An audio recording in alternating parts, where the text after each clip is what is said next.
Hi, everyone, and welcome back to another episode of Ideas Sin. My name is Denise. I am your host, and today I'm really excited to introduce to you Zackary. Zackary, how's it going? Pretty fantastic, as long as the blackmail doesn't go the wrong way. New inside joke. I know. We'll see. We'll see. You know.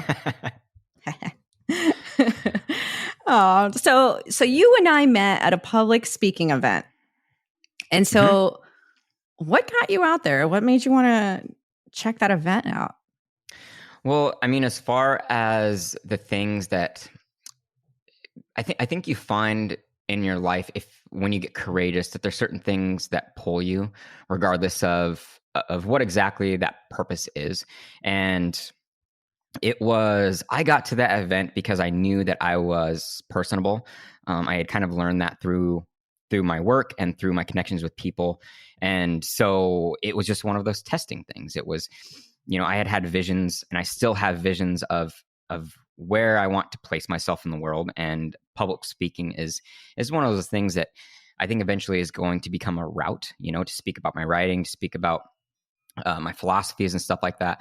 And so I think that's kind of how I ended up in that place with all these other people that, had whatever reasons to be there and learn how to speak formally in public. And it was a very raw, intimidating, but interesting experience where I got to meet a lot of people, and I got to meet you. So yeah, it was intimidating when you're put on the spot, and she's like, so the facilitator, Sammy, she was introducing the concepts of elements and using like speaking with fire versus water versus earth and wind, and just going through each one of those and being like, what do I sound like in each of these elements? Like, it's just, it was very interesting to get into.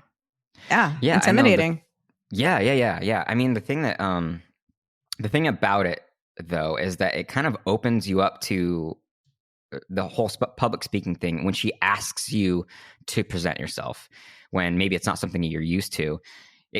It's like she's asking you to show your character in front of people that, a bunch of people that you don't know, instead of a bunch of people that you do, your family, your friends, in all the environments that you're used to. You're all of a sudden in an environment where you're meant to directly do one specific thing, which in this case was, public speaking, and do that in front of people that have no idea who you are. And so you're kind of showing up raw, regardless of what you think about yourself, and just almost trying to prove that to people in a weird way. But it's hard because there's a talent in public speaking, and it's just, it wasn't necessarily easy to include tone and fluctuation in your voice in different ways when you're only ever kind of used to doing it one way. Like I don't think any of us were actors, No. I mean, that's like a whole other philosophical conversation, because we're all actors in this life in some way or another. But, in that sense, it is really hard, because at the end of the day, like, what is it that you want to tell people about yourself? How do you want to come off? And if that's not something that you're thinking about on a daily, because you're not trying to sell your services or share something in particular, you're just like, yeah, I do this and I do that. And I don't know. I think I was just saying a bunch of random shit. Honestly, I was just like, yeah, I do all these random things. That's me. Yeah, but I think it showed your ambition, and I think it showed your kindness and your openness. I think that's the weird part about it, or that's the good thing about it. And I have a side hobby of watching people and trying to figure out what exactly, like, how authentic they really are, because that has a lot to do with what I write about in the first place, is individual authenticity. And I think it presented itself as that. Like it showed up as like this opportunity to see how real you were and see how real other people were, despite, trying to come off as professional or, charismatic or whatever.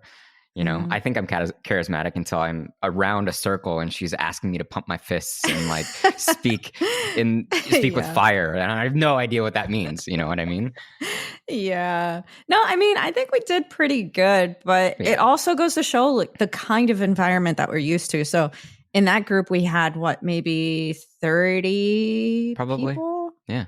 Yeah. But in a smaller group, our personalities just kind of come out a bit more naturally, it Hmm. seems like. Yeah. And so you were able to stay connected with a few people in the class, right?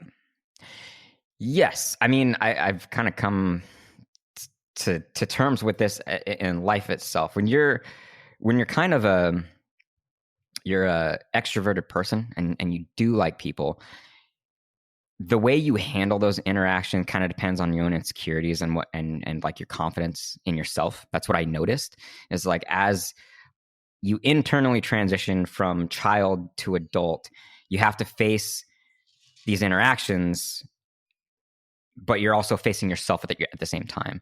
So it's like you have these connections with people and some of them work out and some of them don't. Sometimes it's just because another person is too scared to show up. Maybe it's you're too scared to show up. Or maybe there's just something, it's like, it's almost like a small heartbreak. It's like you don't understand why they don't like you and you don't really get an answer. Mm.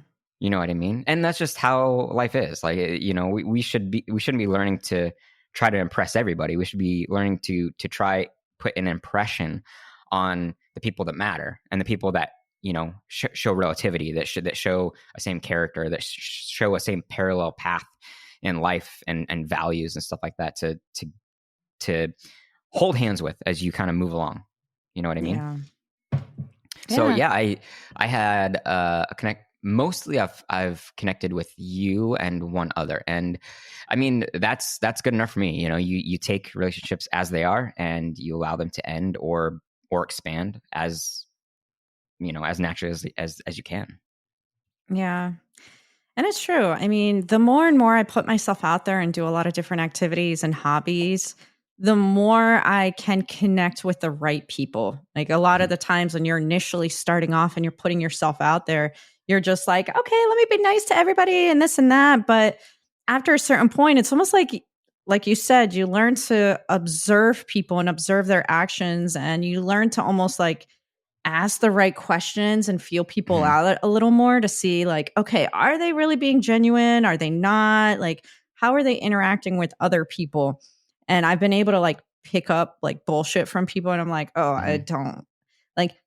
I always try to see the best in everybody, and I always want to like have love for everyone and be like, deep down, I know they're a good person, a good soul, and blah blah blah, and this is just how they are. But it's not the kind of person I want to associate myself with, and Mm-hmm. you eventually just migrate and you find the people that you genuinely connect with. So, Mm-hmm. yeah, I think that's great. It's something that I was actually writing about yesterday, and if anybody's interested, like I'm a writer. I don't want to say a struggling writer. That's a bad way to put that. I'm an intentional writer. Like that's Mhm. where my life is headed. And I think people kind of get upset and frustrated with transition, especially when you start in the middle of life.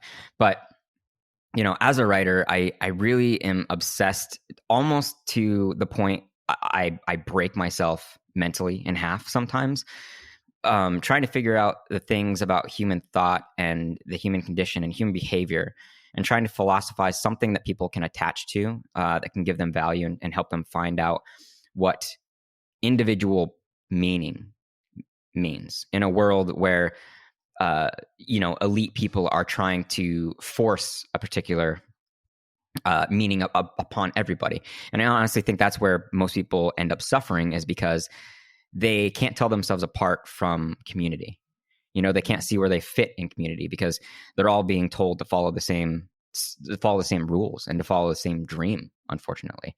And that's where my writing goes a lot. And to speak to your last point, I was actually writing something yesterday about the character we grow up with isn't necessarily the one that we need to hold on to, because we've lived that character for so long that it's a perspective and a character trait outside of what we know that's important to maintain to maintain growth, to maintain progress. So for example, I'm very much my mother, I have a lot of feminine energy at my base, at my core. And, I do see the good in people, and I love that I see the good in people. I would rather see the good in people first before I see the bad. And, I want to be kind and I want to be compassionate. But at the same time, if I only live within those character traits, if I only live through that energy, I never learn my masculine. I never learn power. I never learn self-respect. I never learn to stand my ground. I never learn to be intimidating to the violent sources that are out in the world. To be a protector and provider and a guard. You know what I mean? And so I think it's important that we constantly try to understand who we are uniquely, but also expand ourselves in ways that we may not necessarily know are good for us. You know what I mean? Mm-hmm. Yeah, I definitely feel that. Sometimes my soul just gravitates towards certain things and I'm like, why am I doing this? Like, why am I doing this? I'm terrified of it. It scares the shit out of me. And what is the point of this? And then after I go through it and just follow that random instinct, I end up just learning something more about myself, whether it's in the moment or after the fact. It's just part of life. Like, you just have to experience it in order to understand it yourself. I feel like a lot of people, back to your point about society telling you one thing and that's the only thing that you should believe in. And for me, I was always the one that was like, but why this and why that? And I want to go do this and da da da da da da da. And I used to have teachers or my parents or whoever just be like, no, like, do this, do what I told you to do. Don't ask questions and this and that. But, deep down, I was like, well, fuck you. I'm going to do it anyway. And then, I've allowed myself to grow in so many areas of my life and to meet so many other people who are branching out of those insecurities. And then in doing that, you find more of your authentic voice and what really resonates with you instead of just blindly following what is in front of you and what they present to you. You can think more creatively. And so with that, I mean, writing is like a very therapeutic and creative process. So when was it that you first started writing and what attracted you to writing? See, and this'll go in hand with kind of what I was saying, what we were talking about before we started, is knowing that, maybe my creativity comes out in different ways than assumed, whether I assumed it or somebody else assumed it. I never did write. Like, I did well in English, but I was so obsessed with the couple things, with physical training, the building of the body, the molding of the body, and graphite art, things that, the expanding creativity that you can have through a pencil is endless. You know what I mean? And that's where my creativity really started. But I never journaled. I never had any sort of creative outlet that had to do with linguistics and the written art form. And it was only when I had a heartbreak at about 28 where I started to dive into not even writing yet. It was just me trying to understand more about myself. I was able to look back, because I think sometimes you can get so broken that you all of a sudden release any expectation of yourself in a way. Like, you're so lost that you allow anything else in. You maybe you question your beliefs, or you at least stop adhering to them so tightly because you're trying to understand what it was or why it was that you lost something that you had, and the hard part, I think, with a person is that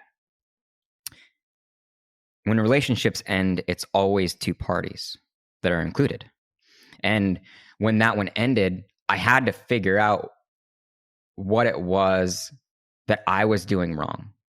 And so the first thing I did was actually, I started talking to people that could maybe give me wisdom. I started watching documentaries. I started reading self-help books, even though that's such a, overly used term, but life is self-improvement. So people can knock on self-improvement and books like that and, creative things like that all they want. But I started doing all that, and I started to kind of understand that I had to have a narrative with myself. I had to have I guess technically it'd be a dialogue, because it's me and this other voice. And this voice, you don't know you don't know where it came from. You don't know why it exists. You don't know why it's the critic. You don't know why it beats you up so badly and so roughly. I think that's part of the human condition, but I also think it's trauma. It's somebody else that told you who you are. And so I had to start understanding that voice. And so I didn't really know what else to do at the time than talk to people about it. And then when I figured out that I couldn't get anybody to be honest with me, which, we get too scared to hurt people's feelings. So when I couldn't really get what I needed from the people, when I could sense that they didn't want to give me something that might hurt who I am, I had to figure out on my own. Like, it was easier for me to face myself. And so I started creating phrases. I started, posting on social media things that I thought, and, looking for feedback. And it wasn't until probably I was 2 years later, 3 years later, maybe 30, 31, where I actually started to write in a form of script. I created a podcast, and I started scripting things out that I wanted to say, because at least if I put it out into the void, it was easier and relieved a pressure, that was being held inside, because I wasn't allowing it to be outside of me. I can only talk to myself so many times, and hear the same voice and the same things over and over again before it's no longer valuable. You know what I mean? And so I probably started the podcast roughly then, and then I actually really started getting into writing, whether it be, I created a blog, I created a newsletter, and I started journaling probably 3 or 4 years ago, maybe a year after the podcast started. I started really diving into it, and that's where I present my philosophies, and that's where I I really like to provoke people. It's the whole point of the podcast. It's called the Rebel Minded Podcast, and it's not violent. It's not aggressive. Like, I'm not. You're an instigator too. I'm a little bit of an instigator, but I do in a philosophical sense. An instigator knows an instigator. I know. Probably, yeah. And so, yeah, that's kind of the backstory. That's the foundation, the summary of why I started to do what I did. Yeah. And so do you think that philosophy was something that really sparked up once you started writing and going through that self-discovery phase at that point? Or do you think you were interested in philosophy much earlier, but you were interested in it in a completely different manner, like never for yourself or about life, but just like, oh yeah, this is a very interesting thing, versus like, no, I'm going to use that for self-reflection? Well, firstly, I'd like to admit that I was mostly a musclehead, and I was I was mostly on track with what normal people were doing, just living your life and doing a job and trying to get a pay raise and trying to buy a home and buy a car and all the things. And so I was in an ignorant bliss, and I understand now, being outside of that, why that's so comforting and why that's so addictive. Because I didn't understand what philosophy was. Like, I had heard philosophy, I had heard philosophical, I had heard stoicism, but I had never tried to define what that was. And that wasn't the first thing that I reached out to be honest. I was just looking for information. I became obsessed with trying to figure out why I was the way that I was and how I could fix it. How I could fix my anxiety, how I could take away my stress, how I could see life in a new light, even when it's hard, and that's a constant process. And what I kind of figured out was that philosophy is very undervalued, but it's done most of the time by most people that decide to think for themselves. Everyone kind of has a life philosophy. It's your beliefs about why you do what you do, whether it's something that you are intentional about, or whether it's kind of loosely habitual. You just may not understand it. I mean, and the more you understand yourself, and maybe the more you understand a philosophy of your life, the more you're capable of structuring your life, and the more you're capable of actually becoming efficient in what you do. And so philosophy, in my opinion, is just necessary. It's just necessary to the people that actually want to grow. You have to build something that makes sense to you, and you have to do that. You have to ask questions, and philosophy is based around the questions. And to go a little bit deeper, the more strict side of that is Stoicism, and Stoicism is based on the separation of emotions from thought itself, from the mind, to help make you less impulsive and more intentional, and to help you become more rational, and to understand what it is about life that is getting in your way, so that you can set the things aside that are taking you in a downward spiral and actually project yourself forward, if that makes sense. Mm-hmm. So I started reading philosophy probably.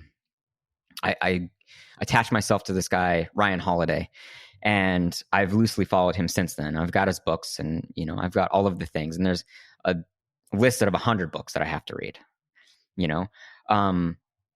but regardless, I think it's important for everybody, maybe not to base their life off of philosophy, but find a basic philosophy in which they want to live by. What they want their lifestyle to be, what they want their values to be, what their ambition is pushing them towards. That's a basic philosophy that everybody, I think, kind of already does, but just doesn't define it. Yeah.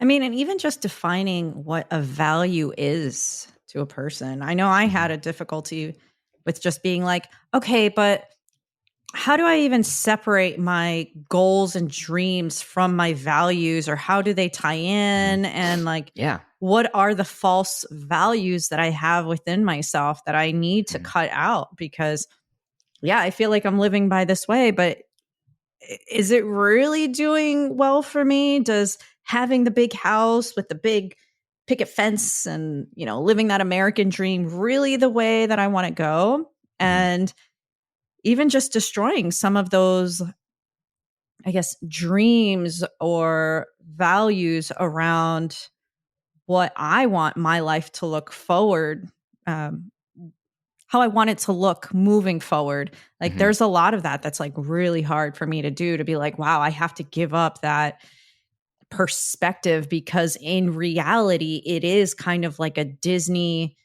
fairy tale. It's not real, and I can actually construct my reality the way that I want to. I can actually change it to how I want, and I don't need to follow what everybody else is doing. And so it is a really challenging point for people to get into once they start questioning what their values are and defining what their philosophies are, and even the kind of philosophy that they would be into.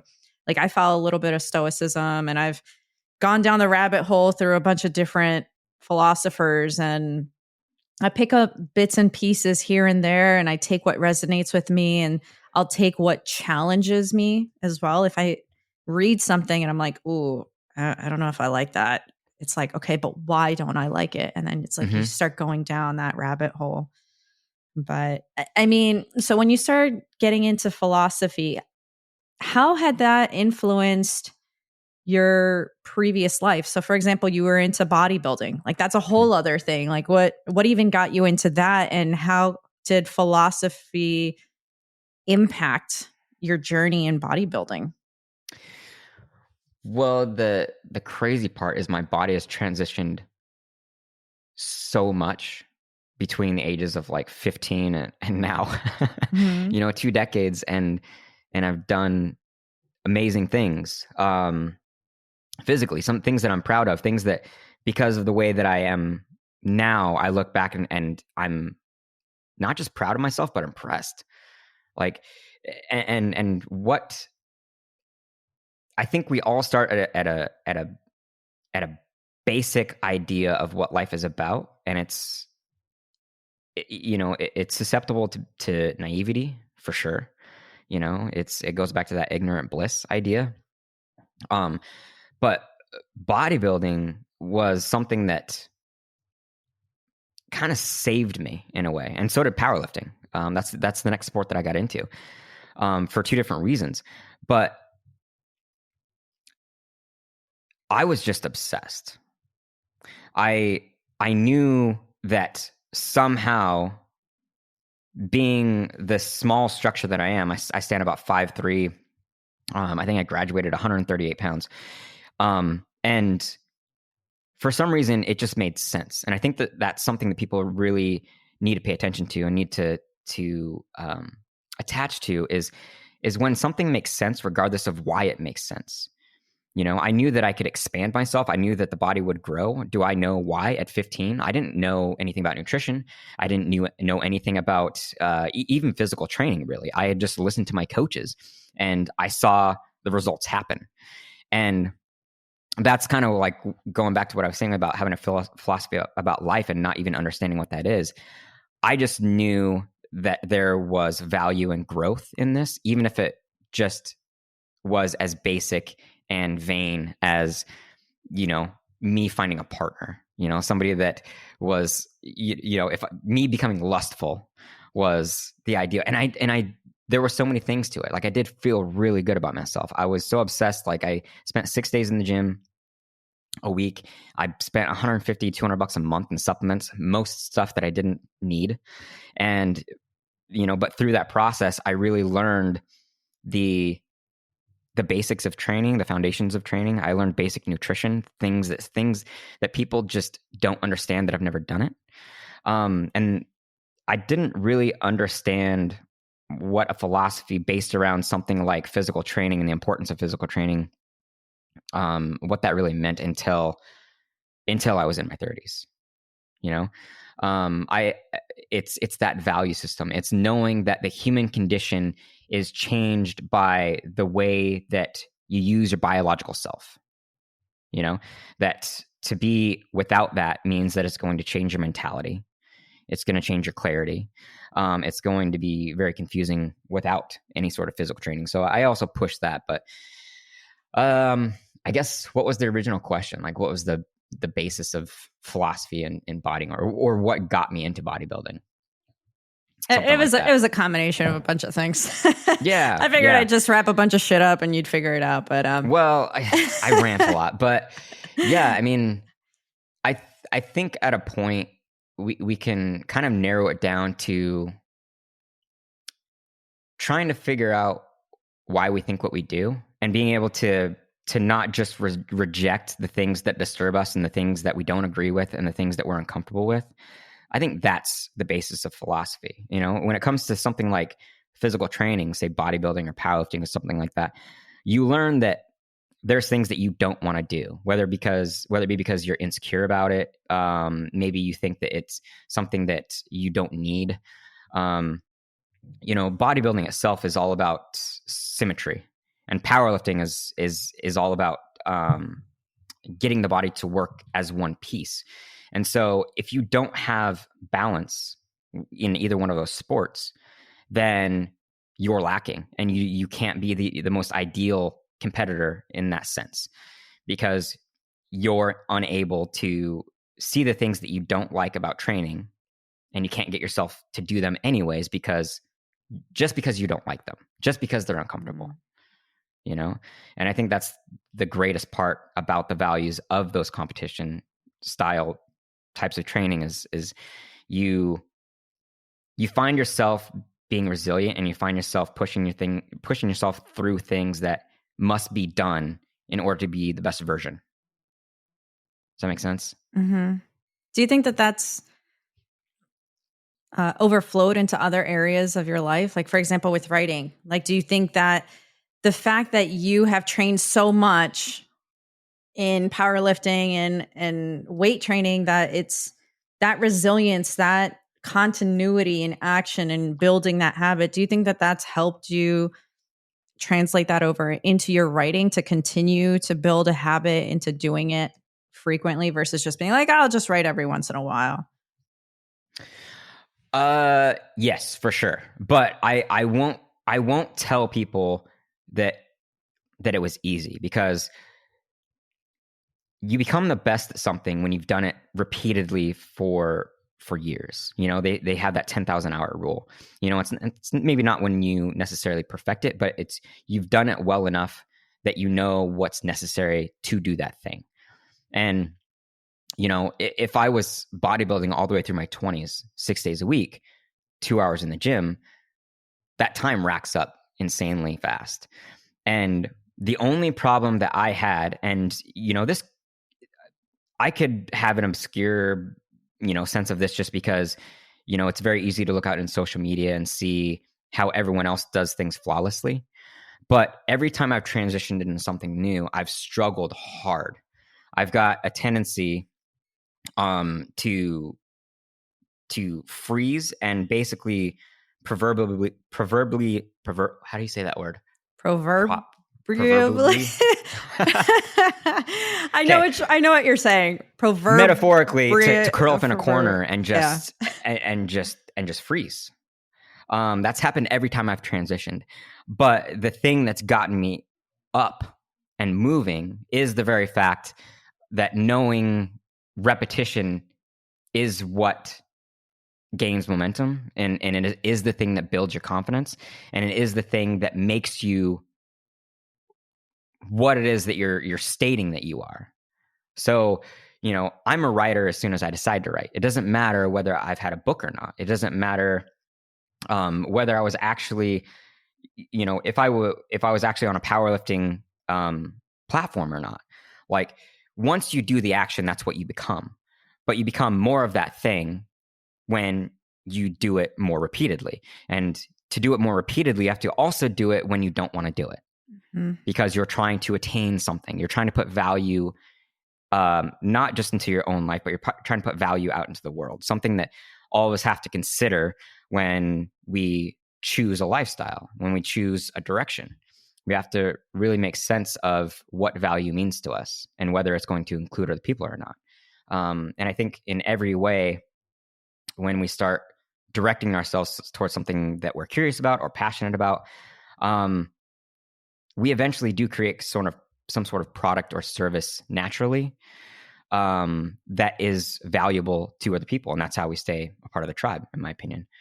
So yeah, there's definitely direct connections. It's just, for me, it wasn't so easy to see. Like I bobbled intensely, repeatedly, every time I've transitioned into something.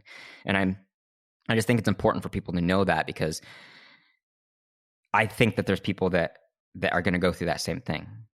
Mm-hmm. They're going to have a hard time transitioning. And I want people to know that the darkness that lies in between is, it's never a barrier. It's just a door, and you have to find the right key. Yeah. And it's so true, because with social media, we're always posting the best things. This is where I am now after, you know, having done something for so long. You only want to really show the best. But the thing is, those little moments, they've all accumulated to that best portrayal in social media, you know? And sometimes that could be very discouraging for people. I know, like, every time that I go into a new hobby or activity, I just naturally gravitate towards, like, observing my instructors, because they obviously have a lot of knowledge that they're trying to share with us. Like, if they know enough to teach, it's like, yeah, I really want to observe them and connect with them and understand what they've been through, because I find that sometimes understanding their journey, like, fuels something in me. It allows me to open up my mind and be like, okay, if they went through that, then I'll probably go through something similar. Or, mm-hmm. Oh yeah, now that's validating what I am currently going through. But it is scary. Every time I do something new, I'm exactly like you, you know, I'm always like, why am I doing this? Like, I don't understand. Like,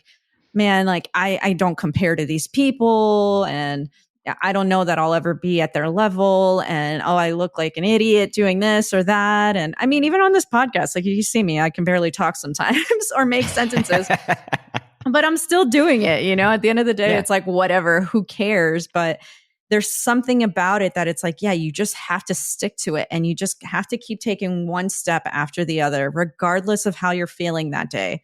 And there have been plenty of times where I'm like, man, I really don't feel like going, and I'm going to take the day off. And then when I push myself to actually go and do the thing, I'm like, man, all right, I'm glad I did that. Like that was good. That was progress. But sometimes it takes a little bit of time to find that routine.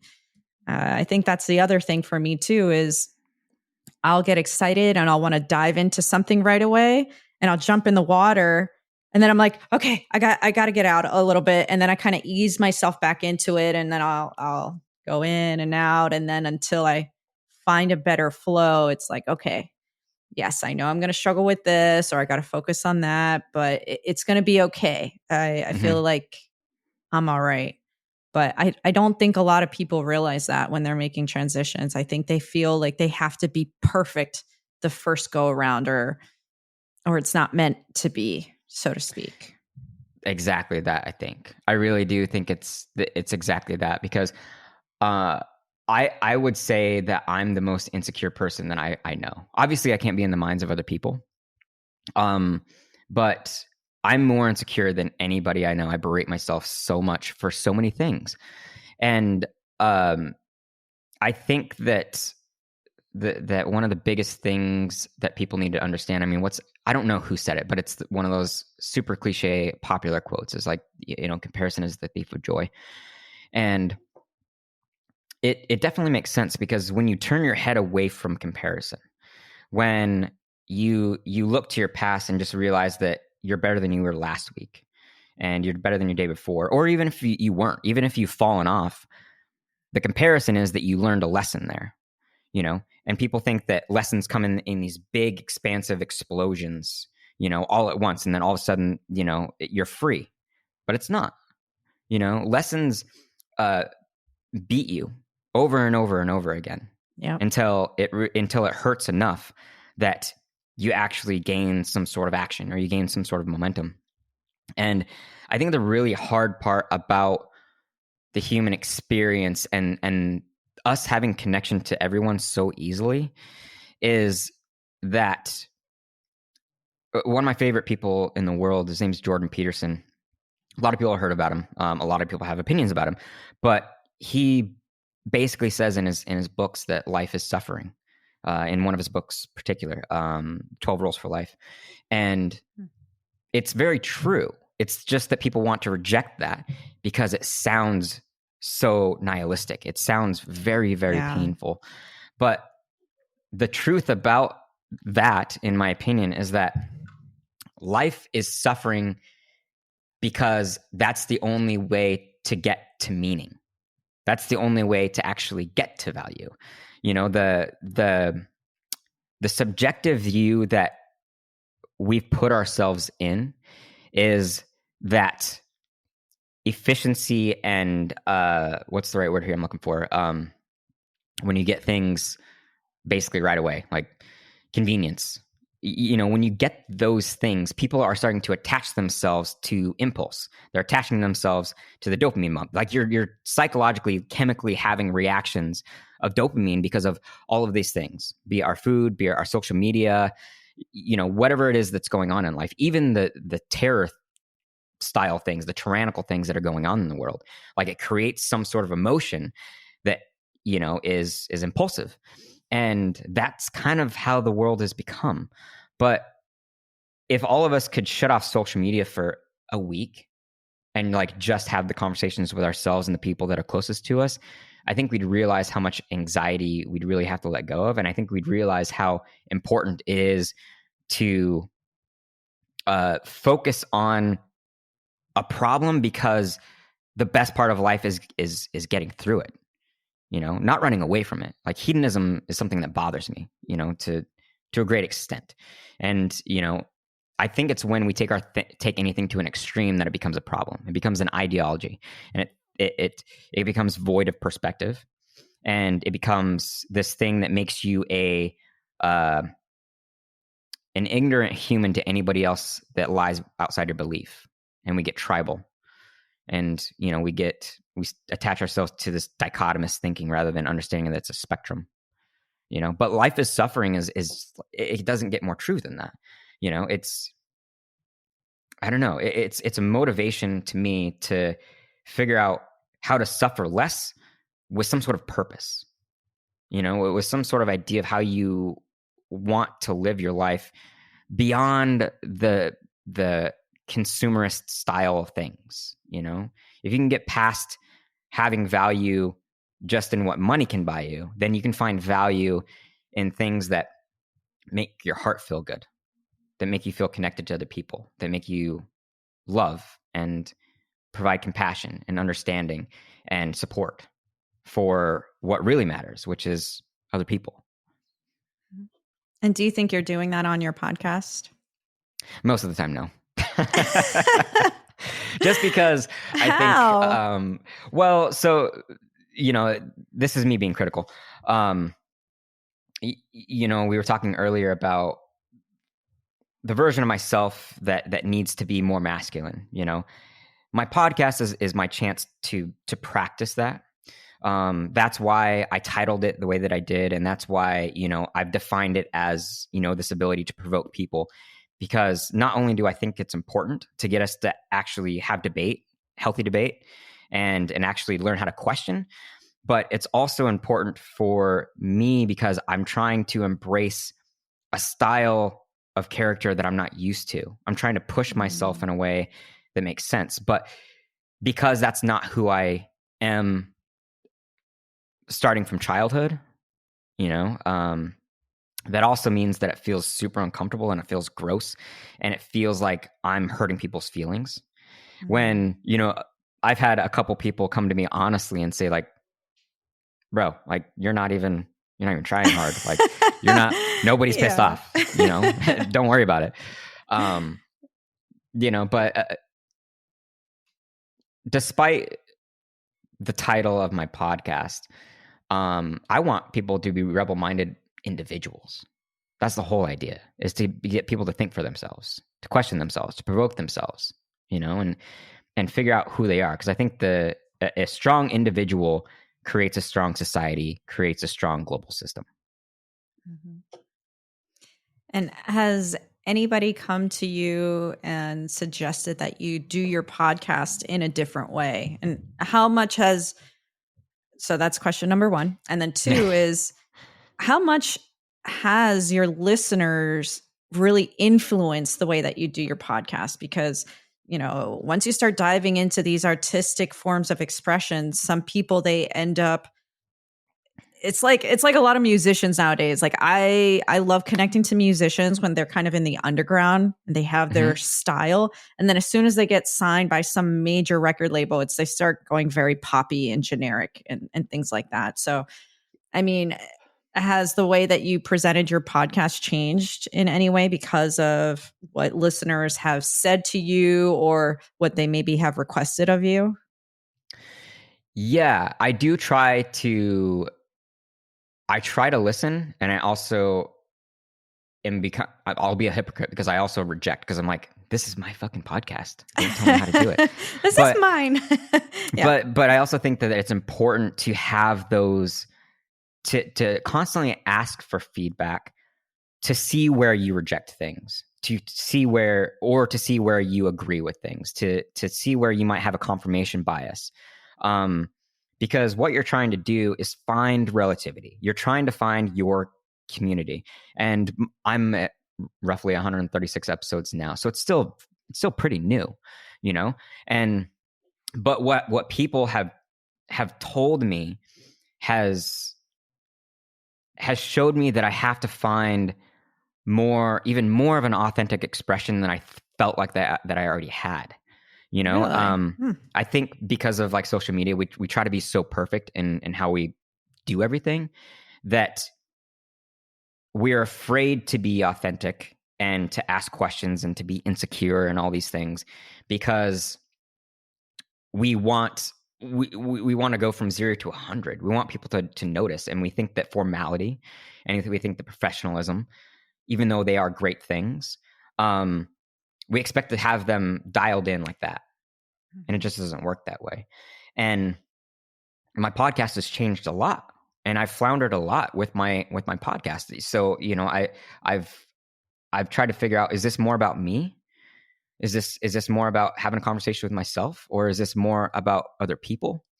And I've gone back and forth with interviews, trying to figure out what works best for my audience. And it's been mixed reviews, and I take it basically as I can. I've had people tell me, hey, like, I'd really love to have you do more interviews because I like to hear you interact. But because, when you go off on your own, like, you become too abstract and I can't really make sense of what's going on. And, I've had other people say, hey, like, your solo episode allowed me to just, expand on myself, and it allowed me to question myself, in the way that you're asking me to, so that I can figure out who I am. And so it's still hard. It takes so long to build a community that makes sense to you, that it's clear that you connect with, that it almost doesn't matter. The clarity doesn't matter as much as the expansion to clarity, if that makes sense. Like the journey to that position. What is the Rebel Minded podcast going to be at 200 episodes, at 500 episodes, at 1,000 episodes? I think the biggest thing is making sure that you don't quit, in order to figure out what it is that thing is even supposed to be. Maybe it continuously progresses. Isn't that life right there? Like a continuation, an expansion constantly, the fucking universe that I still can't understand. Like, how is it limitless? Like, what lies? I don't know. It folds in itself or something like that. It still doesn't make sense. But yeah, it's still growing, and I still have a lot to do. But until I get a direct quote from the people, the quote unquote people that tell me, hey, this is wrong, I'm going to keep doing what I'm doing. And I like to be philosophical, and I like to poke the bear a little bit, or the bunny, depends on who you are. And just try to get people to think for themselves. I just want people to think for themselves. Well, does it matter if people even tell you, like, yeah, that's wrong? Does it matter? It doesn't. It doesn't. I think it goes back to what we're talking about with extremes. The easiest, and I don't want to drop into this too heavy because it's just so exhausting. But if you take the political standings of Democrat and Republican, any extreme is ignorant, because it's refusing to listen to the opposite side, and that's it's refusing to actually acknowledge what the definition of democracy is, which is a spectrum, which is debate and discussion to find compromise. Like, that's what democracy is. But when we're in a dichotomy like that, it doesn't allow for anything to expand beyond one position. Like, there's no swing of the pendulum, So I think as long, I will do what I want to do, as long as I don't find myself at an extreme. And so I think that's why I base it around philosophy and questions, is because I can say pretty much whatever I want, and you can be pissed off about it, and you can disagree with it, and it's all going to come down to your subjective idea of what life is. It may be a way of, like, keeping myself safe. Like, I don't have to choose a side. Mm-hmm. In philosophy, you don't really choose a side. Like, you question it all. You question everything. Yeah. So, more or less, yeah, I guess I don't give a fuck. And so, at this point in your life, how open are you to actually changing your mind? Like, have you ever filmed an episode and then all of a sudden you were like, I'm going to film another episode, but now I actually have this stance on what I had previously talked about? There's two lessons that I learned, and I don't even know how they came to be, but there's two lessons that I learned that became really important. One was to take responsibility for everything, even if it seems like it's the world's fault. Because when you take responsibility, then you also take the power to be able to change it. And the second lesson is to always be open-minded, or to always assume that you can be open-minded, because no matter what your discussions, no matter what your discussions create, like, you're going to find yourself in a corner regardless, because of the people that you're going to interact with, because you're going to be emotional with the people that you talk to, and you're going to find yourself on two different ends of a field and not know what to do about it. And you can't really find a way in the middle. And so, I guess it would depend on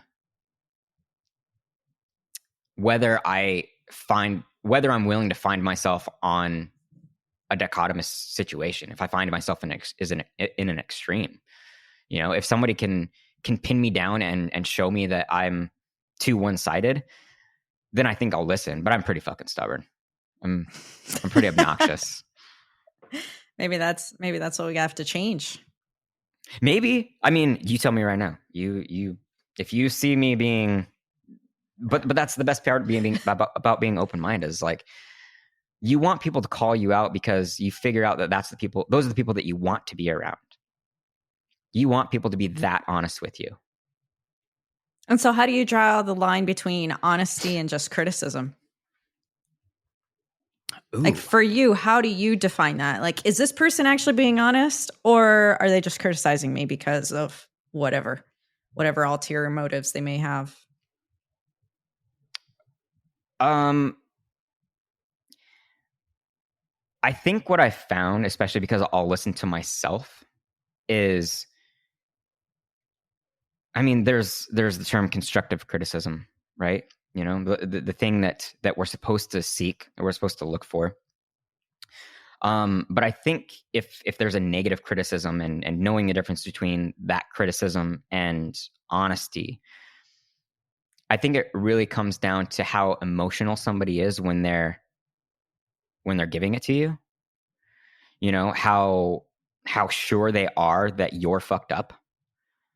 I think honesty comes with compassion. I think honesty comes with the ability to allow somebody to be fucked up. You present information, and you allow them to stay with that or change it for themselves. I think that's what real honesty is. And I think real honesty has to do with wanting to see them grow regardless of the direction of that growth. Like, making sure that if I'm being honest with you, that my honesty isn't in a way to influence you to go the direction that makes sense to me, to agree with me. It's kind of similar to that constant misunderstanding between the male and female brain. I've given like logical solutions to past girlfriends and been like, I don't understand why you don't want to fix this. Like, I'm presenting it, right here, when it has nothing to do with the solution. It has everything to do with understanding the struggle that somebody's going through and allowing them to make the choice for themselves, and being there for support, not being there with the answer. I really think it comes down to how compassionate and understanding we are with each other. Yeah. I think once you start developing more compassion, you begin to open up to different ways of communicating and understanding and learning the other individual's way of receiving information and understanding the information. I mean, that's something that I'm still trying to figure out. The more that I talk to people, the more that I grow and learn about myself, is I may have a perspective in this way, and I want to share that with somebody. But sometimes I have to use different types of analogies to really get a point across, because I know I can randomly go off on a tangent and it could be very abstract. And I've seen people look at me and be like, the fuck is she talking about right now? And I'm like, okay, let me give you another example. It's like this, and it's like doing this. And they're like, oh, I get it. And I'm like, right, I gotta like take it a step back and realize what is this individual's best form of communication? What is this individual's best way to receive information? I mean, as I'm saying that right now, I'm thinking about love languages. I don't think a lot of people have really gotten into that. And I think it would help them significantly with understanding how it is that they receive love, how it is that they define love, how it is that they give love. And then with their partner, the same thing, because there's a lot of people who are in relationships who constantly struggle and they're like, oh, well, he's not, buying me this or that. So he obviously doesn't love me. But on his end, he's like, well, I'm mowing the lawn and I'm doing this, I'm doing that. It's acts of service versus like gift giving. And those are two different love languages. And then it's the same thing. It's sometimes you're so used to your own form of communication that when you give it to another person and it's not received, you're just like, well, why not? I thought this was the best way to communicate and to be myself. And it's like, no, we have to realize that we have to learn from each other and with each other in order to really connect and stay connected. So it does involve a lot of growth and just a lot of back and forth to figure out the best ways to do that. But yeah, we have to just remember there are different ways of communicating. And so, I mean, that kind of ties into your writing and then podcasting. Those are two different forms of expression. And I'm sure that you're expressing different ideas and different things in each of those facets as well. I know that when I write, I'm able to sit down and just write much more eloquently than I am with speaking. Speaking is still something that I'm very much still trying to balance out. I have that professional side of me that's like, oh, I gotta speak like this and to sound very clean and precise. But then there's the other part of me that's like, fuck it, I just want to talk like this and like it just has a little more of my authentic voice that, hey, like I grew up with Spanish and English and I grew up in the city where it's like, I was raised with like rap and hip hop. And so some of those influences are still within me, but I know that I've had to repress a lot of that voice because I've had to step into this other role in my professional career. So it's like, I can't talk in this way. So I think for me personally, I'm at that point where it's like, okay, I'm just kind of trying to find a balance between the two. But it just seems like a lot of people are stuck between these different voices, or they're only stuck in one voice. Yeah, no, I actually think that's insanely important. It comes back to philosophy and self-discussion, is because the only thing that's going to change that voice is you. People can go through some really dark stuff and they just endure it. Yeah. And because they believe the voice that tells them who they are. And it super sucks, because a lot of us think of it in this big bang kind of way of thinking, or at least I have. I'm like, does life have to hit me that hard for me to wake up? Yes. I mean, sometimes. Dude, I feel like I've gotten hit in the head with a proverbial brick so many times. Yeah. And it's like the bruise keeps growing and I just don't get it, But, I can also say like all the suffering is worth it when I look back to when I was 25 and the difference between then and now, a decade later. Like, that person was totally different. That person, 25-year-old me, enjoyed the shit out of stuff. And that's that pendulum swing that I was talking about, is like when I started taking things more seriously about my life goals and my direction and trying to create some sort of value, I got overly serious. I kind of hit this middle where I was like, oh, okay, ambitious me, and, getting things done, and, finding what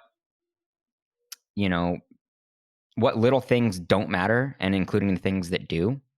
And, you know, at this point now I'm realizing, oh shit, like I've stopped enjoying my life. I've stopped having hobbies. I've stopped having interests because I'm so obsessed with this idea and this projection. And I think it's a constant movement, but some people don't know how to even create any sort of gravitational pull, or, you know, to create some sort of momentum, you know?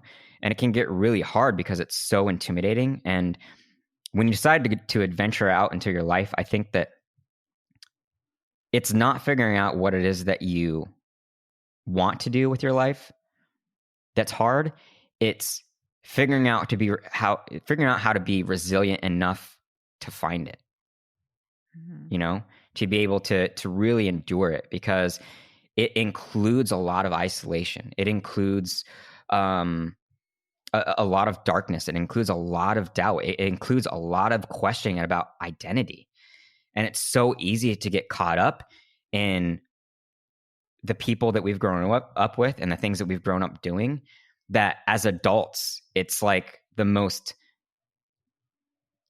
insanely difficult thing to make a transition, even though, you know, if we're going to define adult, isn't that adult in itself is like taking responsibility and directing your path? And so many people are afraid to do that. You know, look at all the like boy men or man child males that are out here. Like there's a lot of them.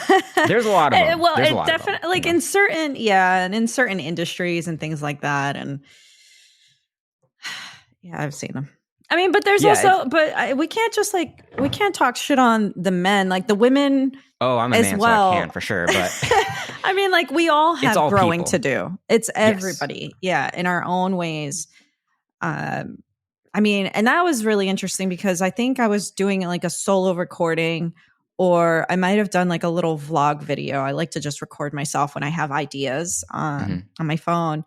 And I came up with that idea of, in our lives, we're so used to monitoring our physical development and our growth within those different stages. The external. It seems like we've been able to monitor that to be like, yeah, this is a baby, infant, adolescent, young adult, senior.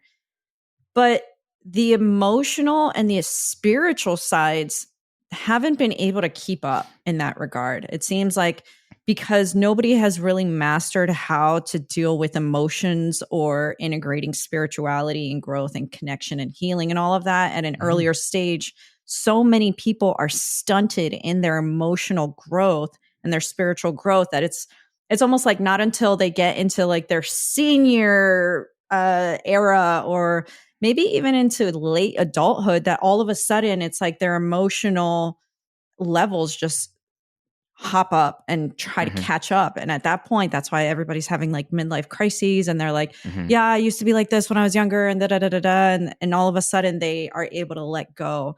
Versus, you know, if we were to train everything from the very beginning, it's like we can pull up these emotional levels and these spiritual levels along with our physical levels, and we can be on the same page and grow in that regard.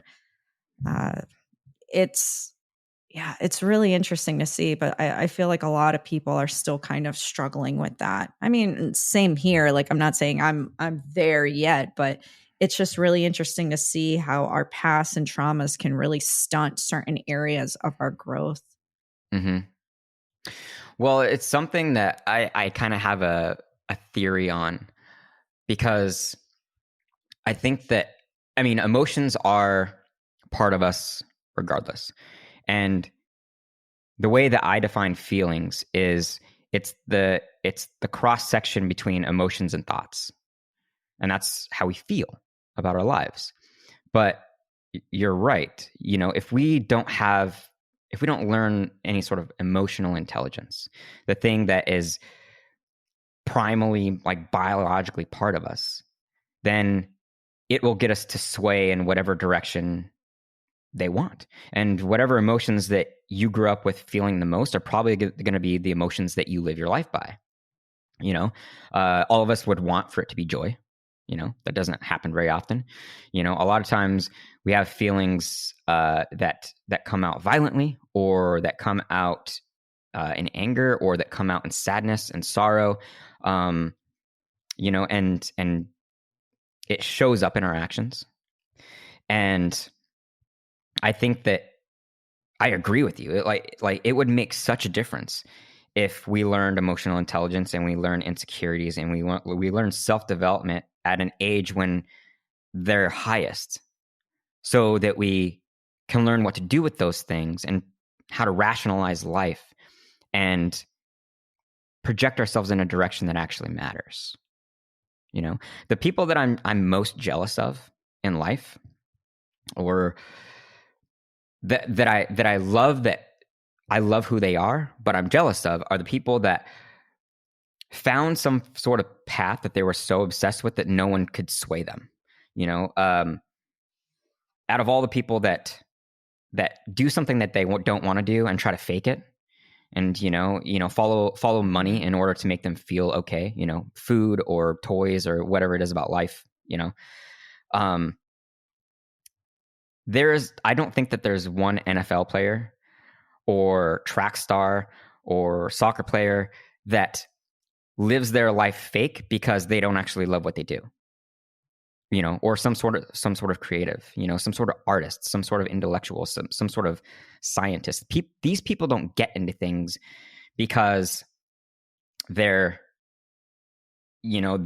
just trying to get toys. They're trying to understand something about life, and they're trying to, you know, make a goal that is so ambitious that nobody else can understand. You know, they attach themselves to these things authentically, and they're the most real people, I think.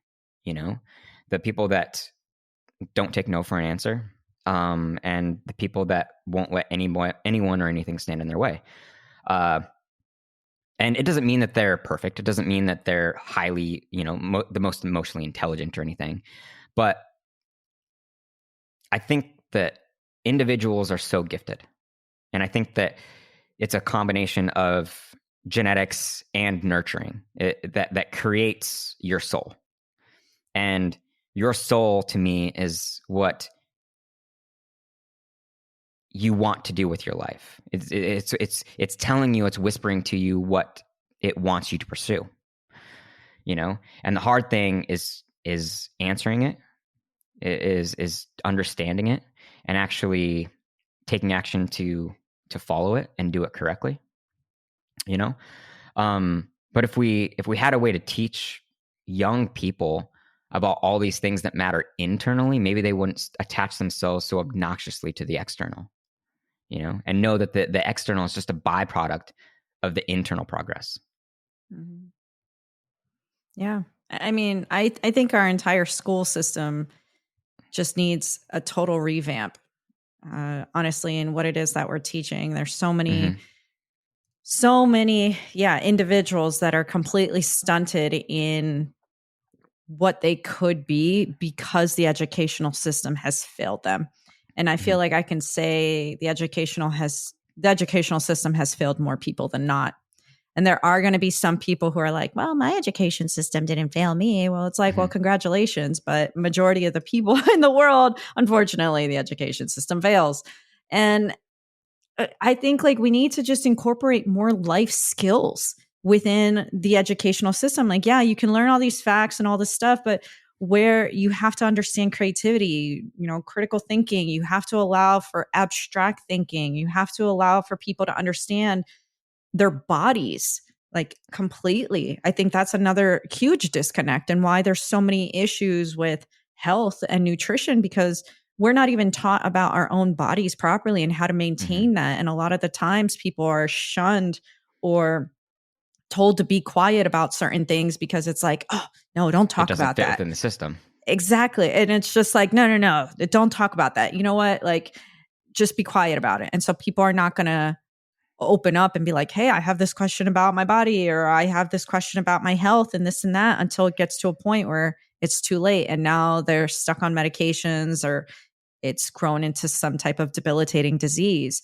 And I feel like that is exactly what's happening with our own minds and with our emotions, is that we're getting to that point where it's like, okay, there's a lot of people that are suffering from this thing, but there's so much stigma around self-help and the mind and psychology and balancing your emotions that people are afraid to speak up and say, I have anxiety, or I have depression, or I have these, these different voices in my head, or I have like this anxiety about blah, blah, blah, because they're going to be seen as less than. And the thing is, like, our brain is part of our body. We should learn to take care of it. To your point about bodybuilding and really diving into nutrition and understanding how the body works and really optimizing it, as you're saying that, I'm like, that's self-help. You are learning how to properly take care of your individual self. So why is it that we can say, oh yeah, you going to the bookstore and going to the self-help section, why is it only based on the mental or the emotional?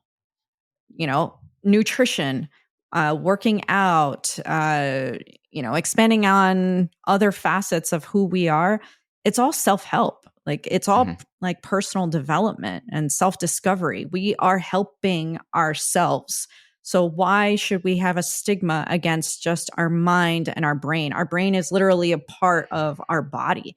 It is an organ in our body. And that's always just been an issue with me, is people always stigmatizing mental health issues. And it's like, the reason there are mental health issues is because we keep stigmatizing it and we keep treating it as less than, and we keep ignoring the brain. And the brain is what really gets us going every single day. So why not treat it like any other organ within our body?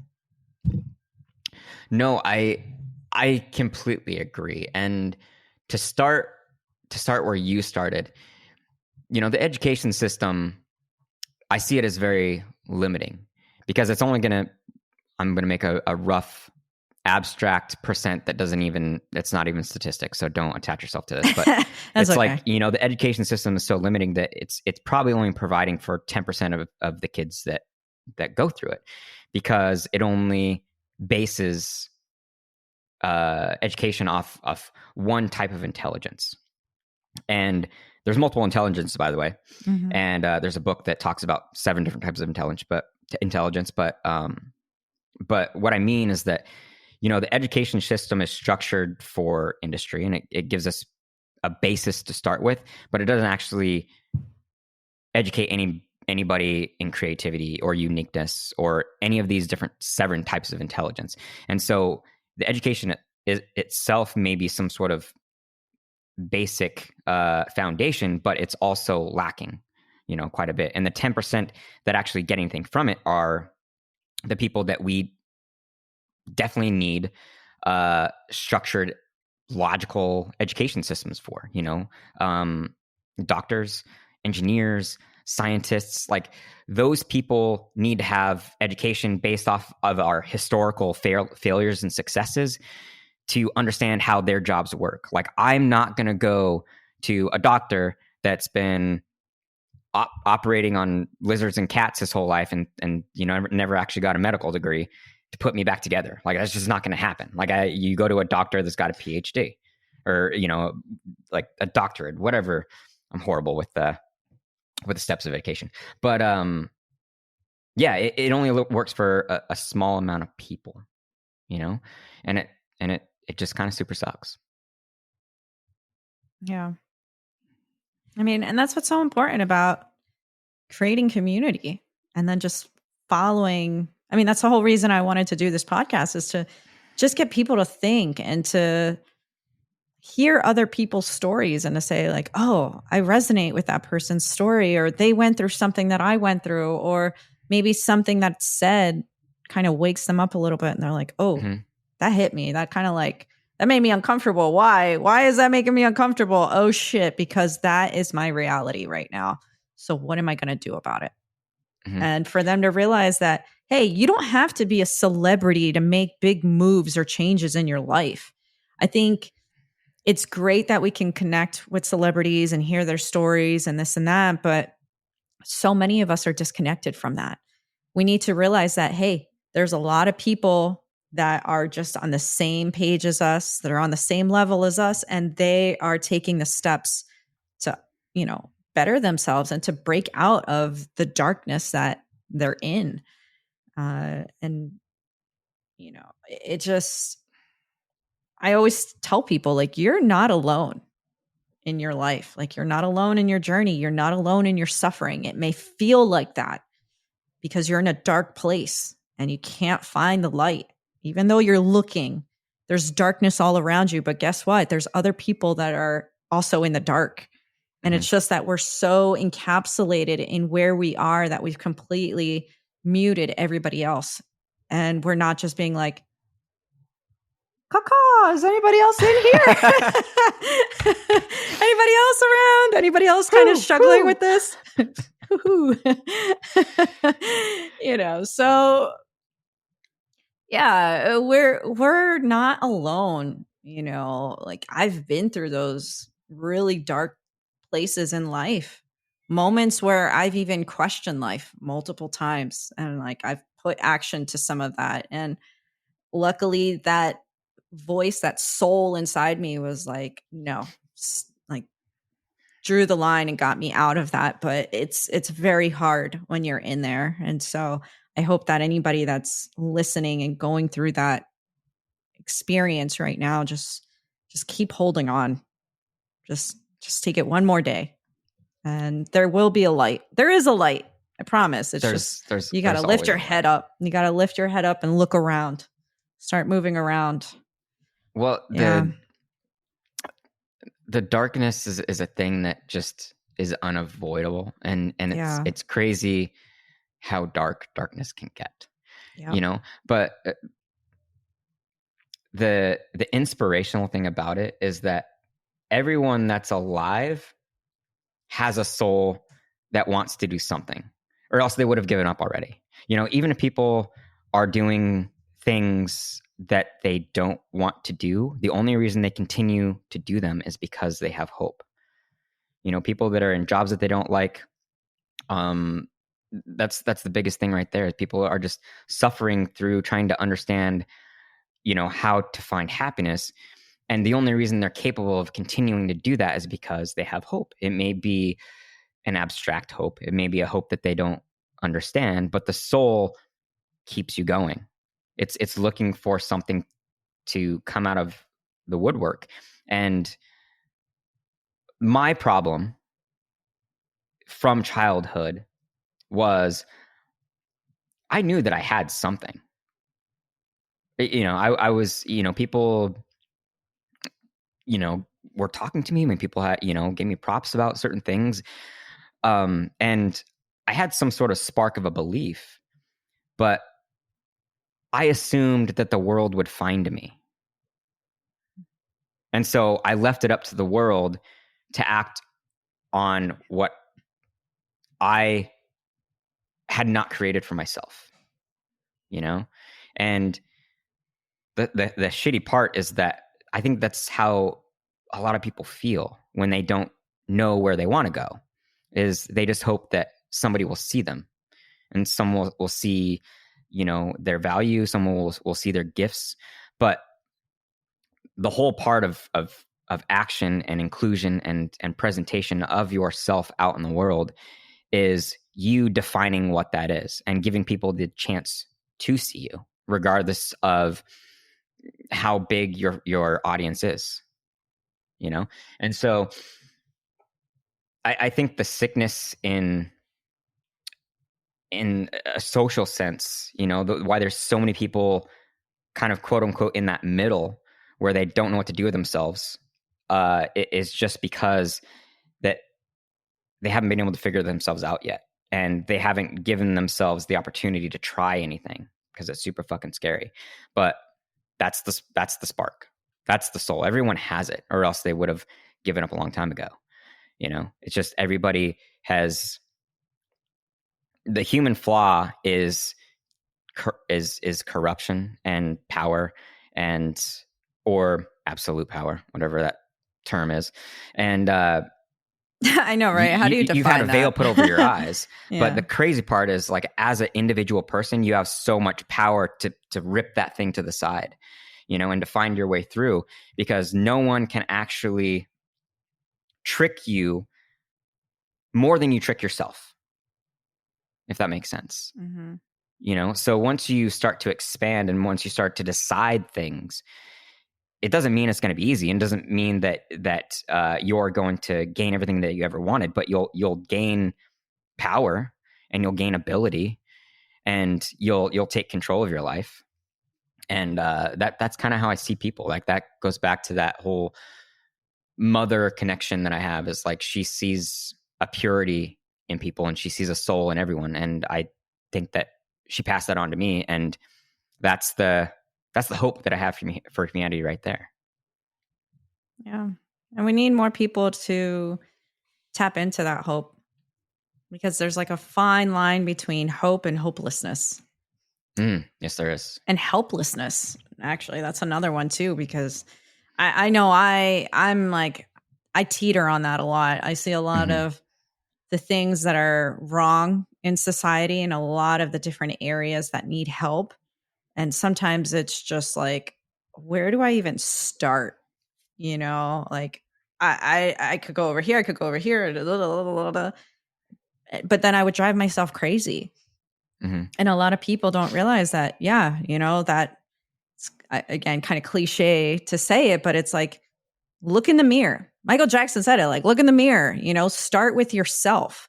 Because as you start to heal yourself and you start to connect with yourself, you understand what's actually important to you and what really resonates with you. And something I have been doing a lot, and really try to encourage people to do as well, is the more that you get to connect with yourself and heal yourself and just understand like what you want, what you value in life, you learn to give back. You know, like I get involved with a lot of like nonprofit work, charity, volunteering, and this and that, because I realize like, hey, these are efforts that I genuinely care about. And in doing that, I give back and I connect to other individuals who also care about that cause. And again, you're building that community, you're building growth, and you're supporting something in some way. So for people who are like, but I don't have money to do this and that. And it's like, time is your currency. And the way that you invest your time is how, you know, you'll grow that currency and how you'll grow as an individual. But I always say, just like sit down and just volunteer, start giving back. You know, if you care about the environment, start volunteering for the environment. If you're into sports and stuff, maybe start coaching a team and help kids get through whatever they have to go through. I mean, a lot of people don't realize it, but teachers and coaches are really like second parents for a lot of kids. They spend a lot of time with their teachers and parents, and yet they're so undervalued. And we need really good people to step into those roles and be the mentors that they never had. Or, you know, for some of them, maybe they did have really good mentors, but then it's about sharing what it is that they've learned and knowing that somebody else can benefit from it. Yeah, I think I think selflessness, you know, the ability to provide service is so it's so artificially defined, you know, because people are so exhausted by their lives. They're like, you know, I don't have time or energy to even do that. But the most basic form of it is that whatever it is that you're doing right now is already a service, except you're just getting paid for it. Like, your job is just a transaction. And whether you like it or not, you know, whether you like your job or not, like, you're already doing a service, you know? So everybody, unless they're, you know, a kid that's still home at 30 or whatever, like, you're going to have some sort of skill that you can teach to somebody else that is so automatic and so, what's the word? It comes off so easy to you that it takes almost no time or energy to show it to somebody else. You know what I mean? And I think that people have a hard time with doing selfless things like volunteering or whatever it may be, being a coach or whatever, because they're so exhausted by a life that seems off, that doesn't seem to work for them. But I agree.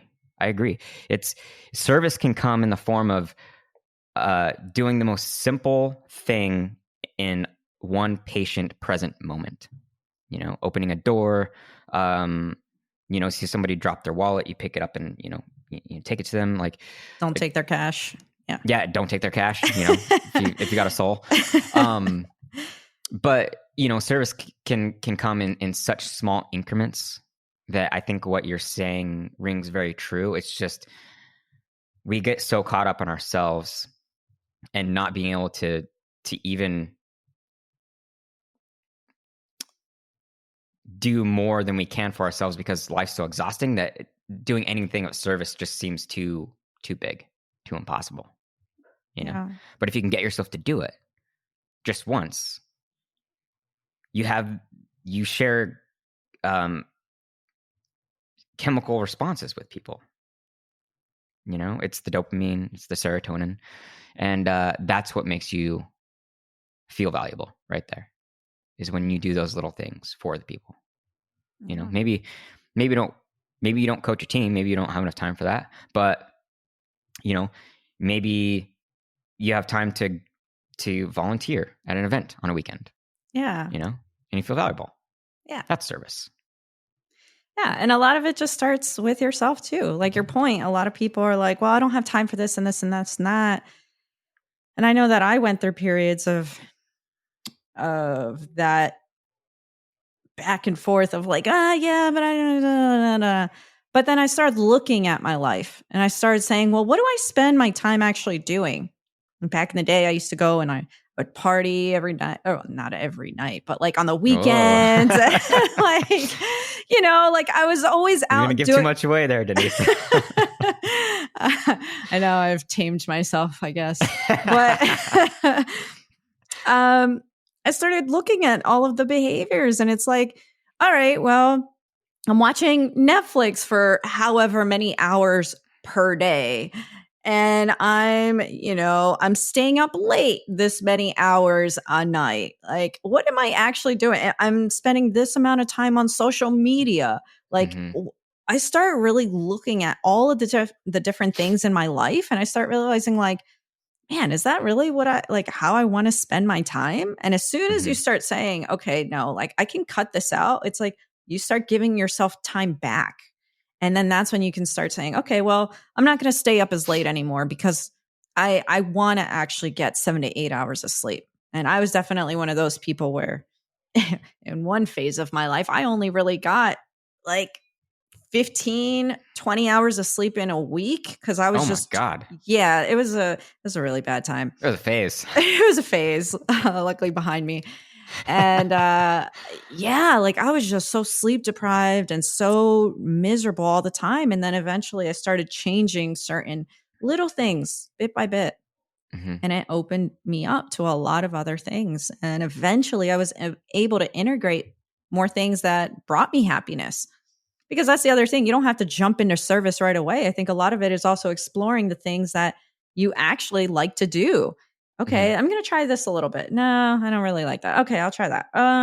Actually, I do kind of like this. And then you dive deeper into that. And eventually that can lead you into other avenues where you're like, oh yeah, I can help you with this, or I can do that, and blah, blah, blah. And again, it begins with small acts of service, but yeah, you have to start with yourself first. You can't just start throwing in random shit when you don't have time for it. Otherwise, you're not really going to dedicate yourself to it the way that you would otherwise if you were clear and grounded and balanced.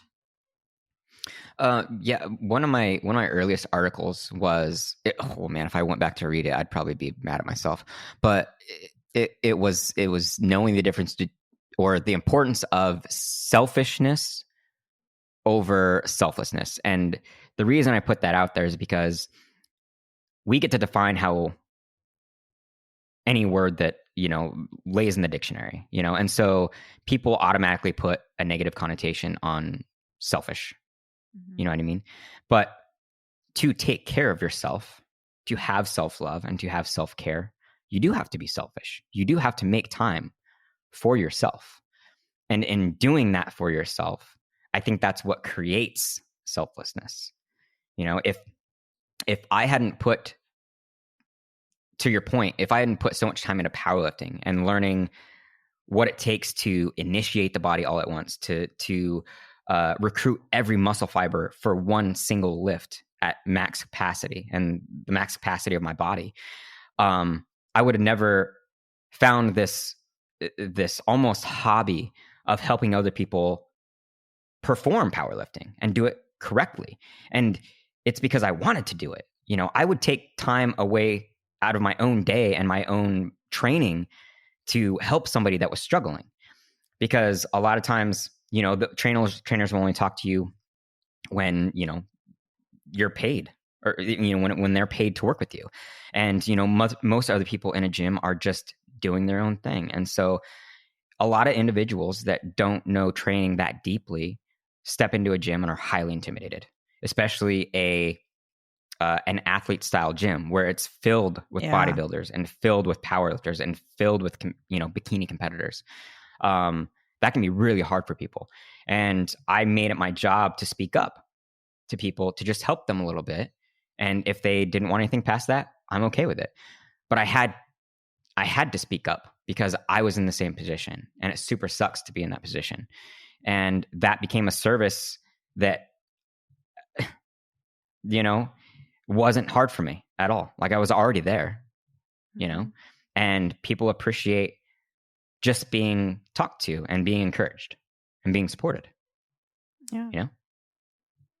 And so to kind of wrap things up, what would you say are some of the words that you would provide for others to try to support their journey along their path to growth or development or whatever? Well, knowing my own character and knowing everything that I've gone through now, I think the most important things that I would tell anyone is to learn how to be resilient, because in the beginning you're going to fail 90% of the time. And the 10% that you do succeed, it's going to be in very small increments. And secondly, to question absolutely everything, because you're so stuck in who you are and who your beliefs are that may have only been a single dimension forever from childhood.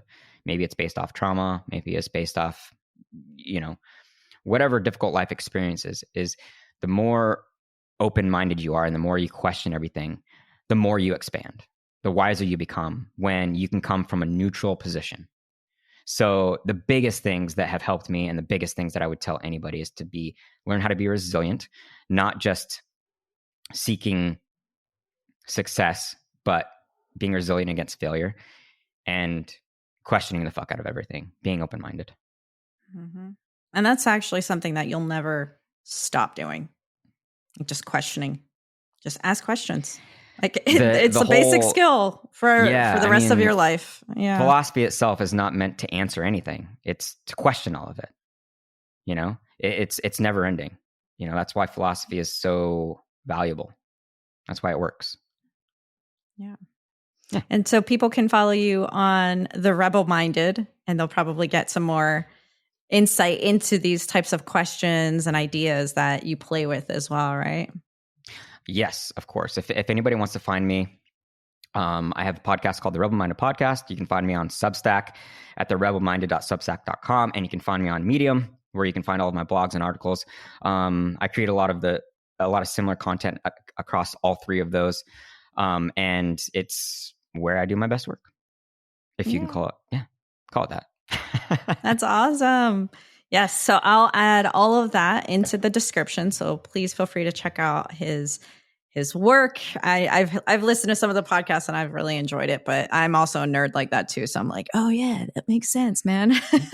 So yeah, so definitely go check that out. And So Zackary, thank you so much for your time. Of I course, really appreciate it. Yes, it was. It was a lot of fun. I always love asking questions and diving deep into a bunch of things. So I'm sure we'll do that some more and maybe on your podcast one day. So we'll see what happens. Let's do it. Yeah.